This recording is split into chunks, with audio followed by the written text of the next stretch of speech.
Welcome to this edition of Inside the Academy Studio. Today's conversation will be about Terrence Malick's Tree of Life. The Tree of Life is a multi-generational, non-linear story about Jack O'Brien, who's played later in life by Sean Penn and played earlier in life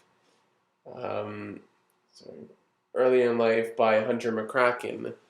We see his thoughts, his regrets, the issues he's had with his parents, the journeys he's had with his children, not necessarily his children, sorry, his siblings, all presented in the context of meaning of life, what we are, who we are, and where we fit in. I think my co-host can instantly say that this film was a complex film. Yes. Something not normally seen or presented to audiences. Most definitely. And especially something involving such a high-profile pedigree behind it. Right. Like, there are movies you can compare to this, but like there'd be more lower-profile movies. Yeah, well, right there you have two-time Academy Award winner Sean Penn, Terrence Malick, elusive director directs after various amounts of times. Brad Pitt, one of the bigger stars in the world, and Jessica Chastain, who was in every movie you saw. Let's start there. Like we mentioned in The Help, Jessica Chastain, who's not nominated for this role, but is equally as good as Mrs. O'Brien. Mm-hmm. The loving mother, tortured wife.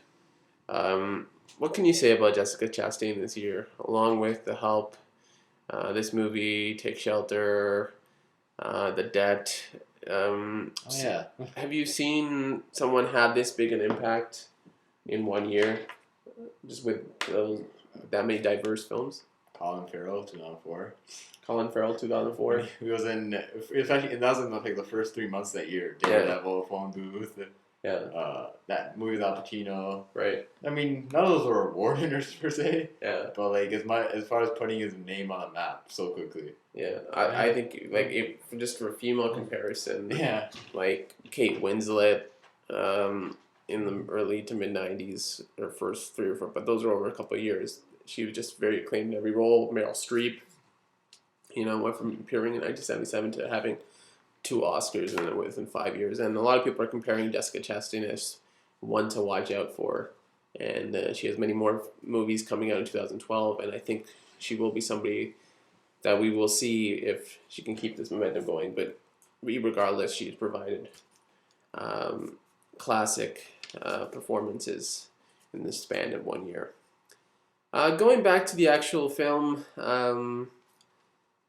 we go from the 1960s, when the O'Briens find out their son has died, to the 2000s, when we see Sean Penn and the older character basically, it almost seems like a drug-ridden state. He's just walking through his job and looking to the clouds, until the big 15-minute, 20-minute sequence about the creation of life.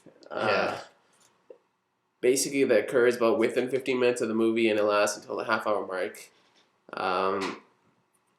It's one of the things where it's an awe-inspiring thing, bigger than life on the big screen, but also you're wondering what's happening, what's going on. Did this story about loss and a family just become something else? I think you can watch this like 20 times and you'll come with a different answer every time. Right. I mean, right. Right now, my current theory is like, I think it was to put in perspective like how futile or something a person's problems are in the grander scheme of things. Right.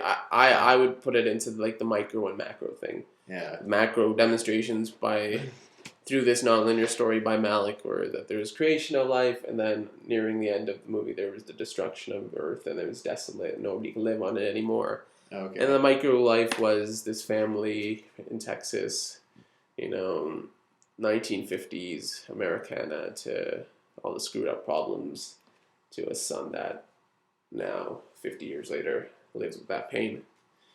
Yeah. Okay. Let's talk about that sequence, because that sequence obviously was fantastically shot, and let's talk about the job be by Emmanuel Lubezki and the cinematography. You could say, and many people have said, that this may be one of the most ambitious films of all time, and a real similar film to another ambitious film just made maybe about 45 years ago, roughly, 2001. Oh yes. Are those films, can you compare those films? Is it a fair comparison that they are in a similar vein? Yeah, you can definitely say that because they're notable names behind those movies, but they're going for something completely out there, as audiences say. I mean, even a lot of critics who are like look for these high quality artistic fare are not fans of like the way this is handled because of how confusing and non-linear the story was. Right. How it was a very polarizing movie. Yeah, it is. When things are non-linear, things don't have happy endings. They're considered art house films, but also those types of films are the most, sometimes the most involving. A lot of things to digest, a lot of things to question, and I think a lot of the movie raises more questions, and I think that is maybe something that Terrence Malick's striving for. Let's just talk about Terrence Malick. He's known for having long gaps between his films. It seems like he's become a little more efficient, and there's his next picture is announced to be released either this year or next year. We'll see if it is. Transformers 4. Not Transformers. No, but Jessica Chastain will also be in that film too, along with others. Terrence Malick as a director. What are your thoughts? To be honest, I can't really say much because even his most notable movies I haven't seen yet, like The Thin Red Line. But his reputation precedes him. Even if you haven't seen a Terrence Malick film, you know it's going to be beautifully shot. You know it's going to be something that's going to be a very visceral experience that many people do want to work with him, and that I think it's only, I don't know if it's a benefit for him as an artist, but it's a benefit for the actors of this generation that Terrence Malick's making more movies, that there's going to be more of these roles and people are going to be more involved with them. Plus, he's also the Thomas Pynchon of directors. Very elusive, doesn't do publicity. I'm sure there's a picture of him, right? It's hard to get it. Well, I think that's a common thread this year. Malick, Woody Allen, more aloof, more isolated directors, but obviously good at what they do. Let's talk about Brad Pitt. Brad Pitt plays the stern Mr. O'Brien, a father with many regrets, basically against the system. Somebody who feels he should be rich, gotten rich, but has not got that break. And if you contrast that to his character in Moneyball and his relationship with his children in Moneyball to his relationship here, it's just a complete 180. Yeah, most definitely. Yeah. I may be wrong on this, but he seemed to be the character with the most dialogue.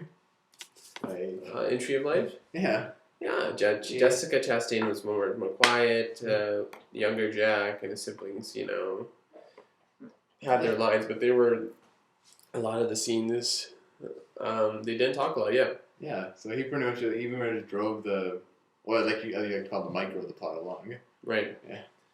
Yeah, and it's just a contrast of Pitt's abilities this year, that he could create such a tough character, a character that you may hate, but something that's relatable and showed the pain of that, that generation, the 1950s, do well, be well things, but then there's obviously, not everybody was perfect. The Rockwell imagination of that era did not always come true.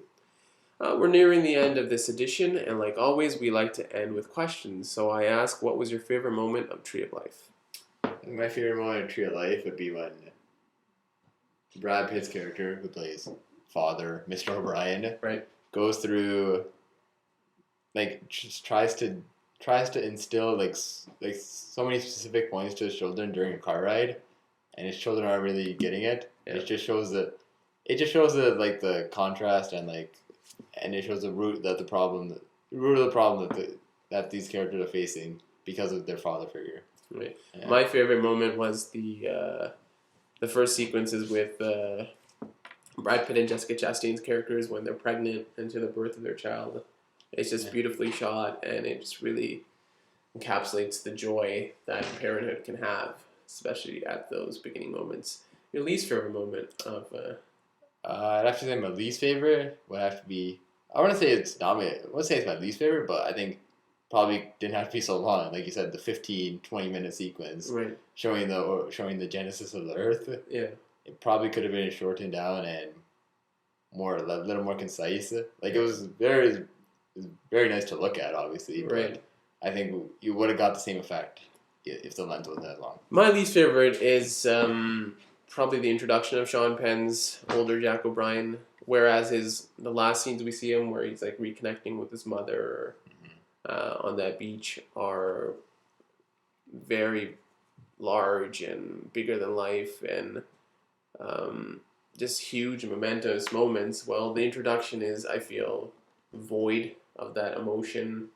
It seems to be lagging at that point, and I really just, I didn't get into that moment or that character at that point until I understood his childhood. So maybe that was affected that way, but it was my least favorite moment. As we're nearing the end, we like to end with word association. So when I say Tree of Life, what word do you think of? Father. Well, yeah, father. Father? Yeah. And I think of clouds.